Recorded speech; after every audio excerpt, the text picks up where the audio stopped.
శుభం భూయాత్. సెప్టెంబర్ 14 నుంచి 20 వరకు కర్కాటక రాశి వారి వార ఫలితాలు ఎలా ఉన్నాయో ఇప్పుడు చూద్దాం. కర్కాటక రాశి పునర్వసు 4వ పాదం, పుష్యమి, ఆశ్లేష. ఉద్యోగంలో మేలు జరుగుతుంది.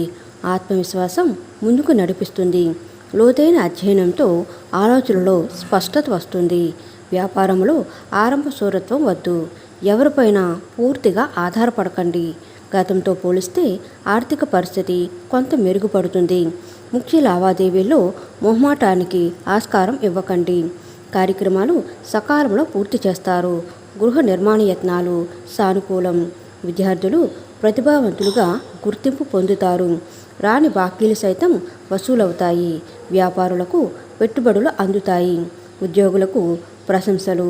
రాజకీయవేత్తలు, కళాకారులకు సన్మాన యోగం కలగవచ్చు. వారం మధ్యలో మనశ్శాంతి లోపిస్తుంది. మిత్రులతో వైరం, దూర ప్రయాణాలు ఉంటాయి. కలిసి వచ్చే రంగులు గులాబీ, పసుపు. ఆదిత్య హృదయం పఠించడం, నవగ్రహాలను దర్శించుకోవడం కర్కాటక రాశి వారికి చెప్పదగిన సూచన.